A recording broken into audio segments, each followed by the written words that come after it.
High students welcome to Mathews maths. நம்ம பார்க்கும்போது TRP second grade teacher நியமன தேர்வுகளுக்கு 10ஆம் வகுப்பு கணித புத்தகத்தில் கோஆர்டினேட் ஜாமெட்ரி ஆயத்தொலை வடிவியல் எக்ஸசைஸ் 5.5ல் மல்டிபிள் சாய்ஸ் கொஸ்டின்ஸ் அதில் ஃபஸ்ட்டு ஒரு 5 கேள்வி இந்த வீடியோவில் பார்க்கலாம்.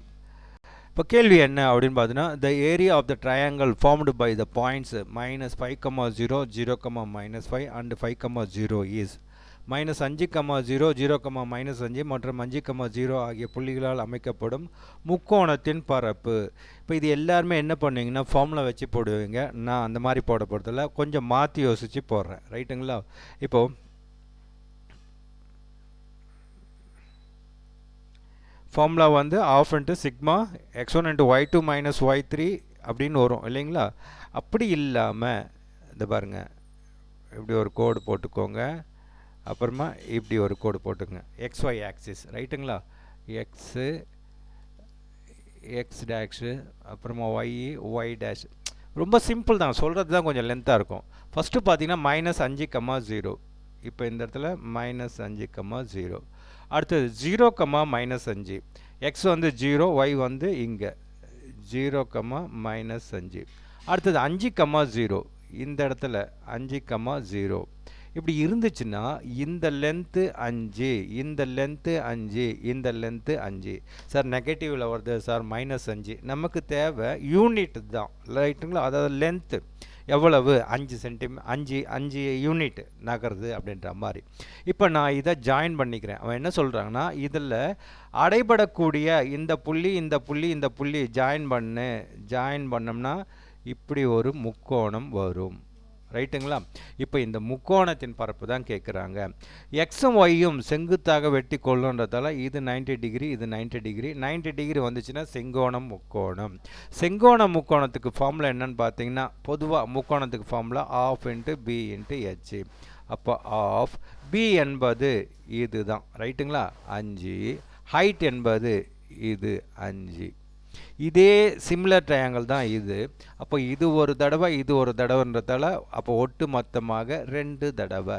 இந்த 2 அடிச்சிடலாம். 5, 25. So the answer is B. ரைட்டுங்களா? கொஞ்சம் யோசிச்சிங்கன்னா இதை ஈஸியாக போட்டு போயிடலாம். அப்படி இல்லைன்னா நீங்கள் ஃபார்முலா போடணும்.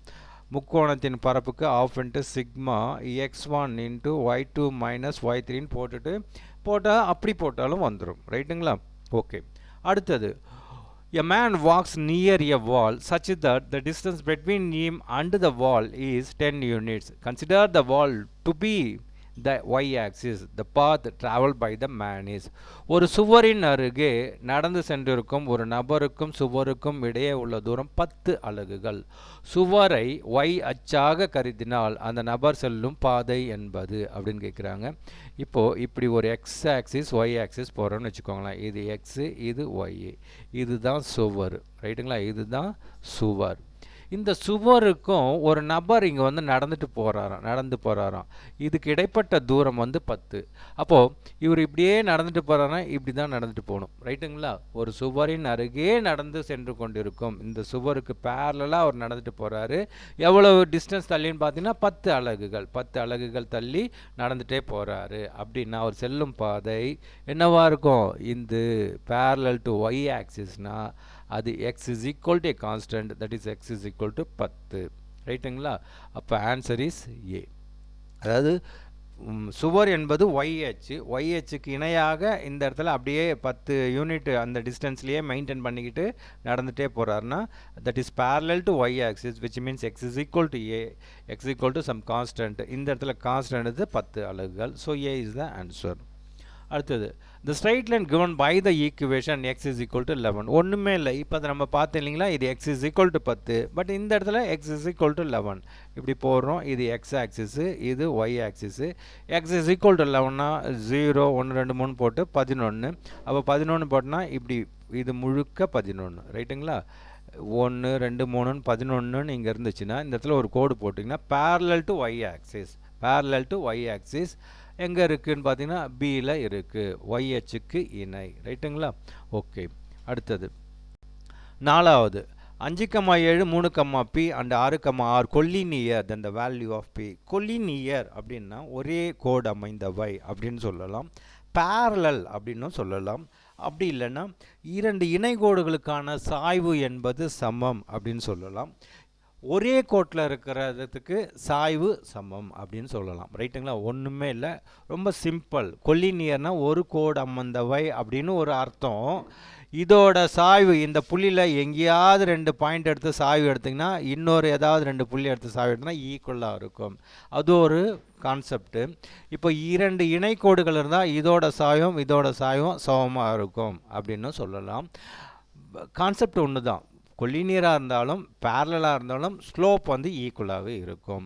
இதை வேற ஒரு மாதிரி போடுவாங்க. நம்மளுக்கு வந்து ஈஸி எதுன்னு பார்த்தீங்கன்னா ஸ்லோப்பை ஈக்குவல் பண்ணால் அந்த கணக்கு ஈஸியாக முடிஞ்சிடும். அப்போ இது பிரகாரம் ஸ்லோப்புக்கு ஃபார்முலா என்ன sir? y2 minus y1 divided by x2 minus x1. அப்போ இது பிரகாரம் இதில் இந்த ஃபஸ்ட்டு 2 பாயிண்ட் எடுக்கிறீங்கன்னா p minus 7 divided by 3 minus 5. இந்த 2 பாயிண்ட் எடுக்கிறீங்கன்னா 6 minus P divided by 6 minus 3. 6ல் 3 போச்சுன்னா 3, 3ல் 5 போச்சுன்னா -2. இவர் எங்கே எடுத்துகிட்டு வா, இவர் எங்கே எடுத்துகிட்டு வா. அப்போ கொண்டு வரச்சு 3p மைனஸ் 3 21. இது இந்த பக்கம் வந்துச்சுன்னா -6 12 -2 மைனஸ் ப்ளஸ் 2p. இது எங்கே எடுத்துகிட்டு வந்துரு -2p. இந்த -21 எங்கே எடுத்துகிட்டு போய்டு +21. 21ல் 12 போச்சுன்னா 9, 3pயில் 2p போச்சுன்னா ஜஸ்ட் சிங்கிள் p. அப்போ p = 9. So is the answer. ரைட்டுங்களா? இது கிராஃபும் போடலாம். பட் கிராஃபு போடுறப்ப உங்களுக்கு கொஞ்சம் எந்த பாயிண்ட் எடுக்குதுன்ட்டு நீங்கள் கிராஃப் போட்டு பார்த்தீங்கன்னா உங்களுக்கு வந்துடும். அதாவது 5,7 அடுத்தது 3, பியை கண்டுபிடிச்சிருக்கோம் 9, இன்னொன்று 6,6. இதை நீங்கள் பிளாட் பண்ணிங்கன்னா ஸ்ட்ரெயிட் லைன் வந்து உட்காரும். நீங்கள் வேணால் செக் பண்ணி பாருங்கள். அடுத்தது the point of intersection 3x minus y is equal to 4. 3x minus y is equal to 4 and x plus y is equal to 8. அதாவது இந்த கணக்கு வந்து எக்ஸ் ஒய் தீர்க்க அப்படின்ற மாதிரி இருக்கும். But time waste. இந்த இடத்துல அந்த மாதிரி போடுறத விட எது ஈஸி அப்படின்னு பார்த்தீங்கன்னா எக்ஸ் ஒரு பாயிண்ட்டு ஒய் ஒரு பாயிண்ட்டு ரெண்டுத்தையும் கூட்டினா 8 வரணும். அப்போ அது பிரகாரம் பார்த்தா இது கூட்டினா 8 வரும், இது கூட்டினா வராது, இது கூட்டினா வரும், இதை கூட்டினாலும் வரும். ரைட்டுங்களா? அப்போது கூட்டினா 8 டேலிடு. அடுத்தது பார்த்திங்கன்னா என்ன வரணும்னா 3x மைனஸ் ஒய். இந்த இடத்துல 5 ஒய்க்கு 3ன்னு போட்டால் 8 வந்துடும். ரைட்டுங்களா? இங்கே 3, இது 5 போட்டாலும் வந்துடும். 4 போட்டால் இது ஓவர். அப்போ இதை நம்ம செக் பண்ணக்கூடாது, இதை செக் பண்ணால் போதும். இப்போ பொதுவாக இந்த இடத்துல 3x minus Y equal to 4ன்னு இருக்குன்னு வச்சுக்கோங்களேன். 4 நம்மளுக்கு 4 வரணும், கழிச்சா 4 வரணும். டக்குன்னு எது ஞாபகம் வரும்? 9ல் 5 போச்சுன்னா 4. அப்போது எக்ஸு இந்த இடத்துல 9 வர மாதிரி இருக்கணும். அப்படின்னும்போது இதை தூக்கின்னு வந்து போடு. அப்போது 3, 5, எக்ஸோட வேல்யூ 3 மைனஸ் ஒய்யோட வேல்யூ 5. 3 3 9, 9ல் 5 போச்சுன்னா 4. இது வந்துடுச்சு. ரைட்டுங்களா? Okay okay sir. 5 கணக்கு முடிஞ்சிச்சு. மிச்சம் இருக்கிற 5 கணக்கை அடுத்த வீடியோவில் பார்க்கலாம். தேங்க்யூ ஃபார் வாட்சிங்.